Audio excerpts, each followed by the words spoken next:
This episode covers the construction of the dual-gauge logging line. It also looks at how to build dramatic mountains from foam insulation board. Work has progressed steadily since the last video update. The layout is set deep in the heart of Northern California's Redwood Empire, circa 1960. Dramatic river canyons and dense redwood forests are the primary scenic elements. The track plan has changed a lot since 2020. My client got inspired and wanted a dual-gauge logging line serving a large lumber mill. The line snakes upgrade through the forest to a logging camp where narrow-gauge tracks go off to loading areas in the woods. Those might be on future modules not shown in the plan. If you're new here, a quick recap. We began by cleaning out the garage. We then built modular benchwork for the standard gauge main line. We then got the main line operable before adding the second deck on one peninsula for the lumber mill site. We experimented with dual gauge track plans to serve both the mill and the interchange with the NWP below. My talented client spent many months building the twin mills at Deer Creek, a Sierra West Craftsman kit. At the front of the layout where the garage door is, we mocked up the mountains using some bold blue tarps. Tall mountains will provide a dramatic reveal when walking into the layout from the street side. Next, we built the dual-gauge logging line up and across the river using Woodland Scenic's foam risers. The long cut and fill was modeled using a very old technique. We wove strips of cardboard together and hot glued them to wire screen. I measured a realistic angle of repose for the slope, which was filled in with blasted rock from the hillsides the railroad runs along. You can see the logging line above and the interchange track with the Northwestern Pacific main line below.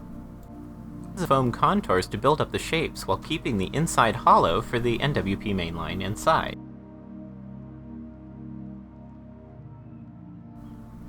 All the foam carving was done by hand and with a Dremel tool to match prototype photos of Eel River Canyon.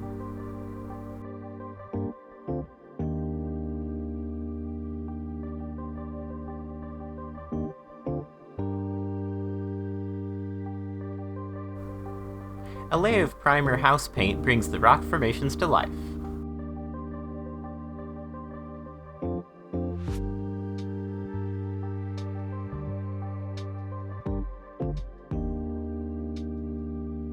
Next, my client scratch-built the enormous wooden trestle the logging railroad uses to bridge the river to the logging camp.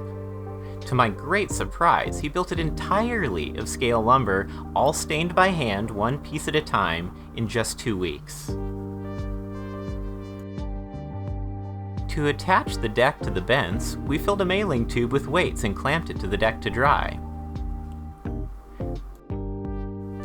Part of the bridge goes over a highway, and following prototype practice, we added a steel girder bridge section above it. The dual gauge was hand spiked in place onto the wooden ties on the deck. We used microengineering FlexTrack to speed up the work, removing all but enough ties to keep it in proper gauge while we spiked it to the deck. Next, the exact rail girder bridge got the same treatment, the rails being held in place with CA glue. Matching prototype photographs of Southern Pacific bridges, we tripled up the bents on either side to support the steel bridge.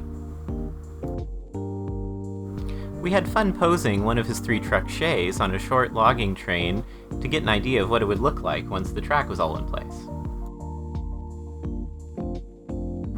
A layer of plaster gauze provided a base for the layer of Sculptamold.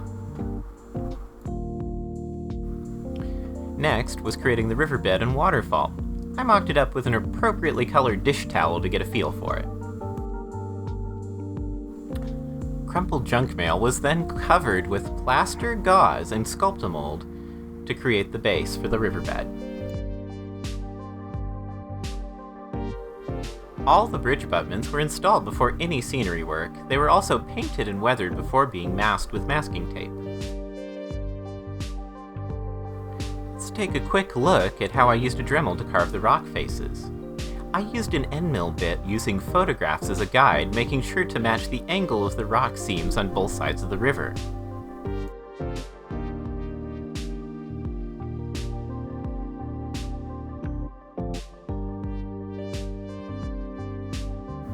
Now it was time to lay the dual gauge line up to the logging camp. I first made a plywood donut about 20 inches in radius to support the Woodland Scenic's foam risers. I designed a track arrangement to allow locomotives not only to run around the train at the camp, but to allow for logging trucks to transload logs onto trains. Additional traffic comes from the narrow gauge branches into the woods, which will run upgrade to forthcoming modules on a modest second deck above the main yard.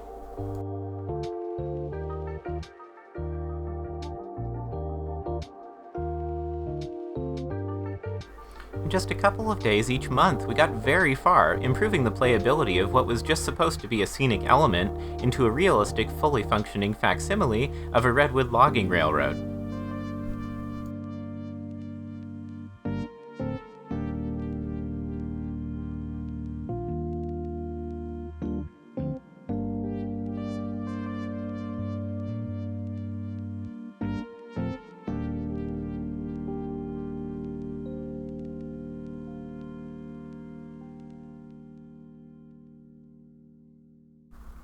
Stay tuned for the next episode where we dive deeply into scenery.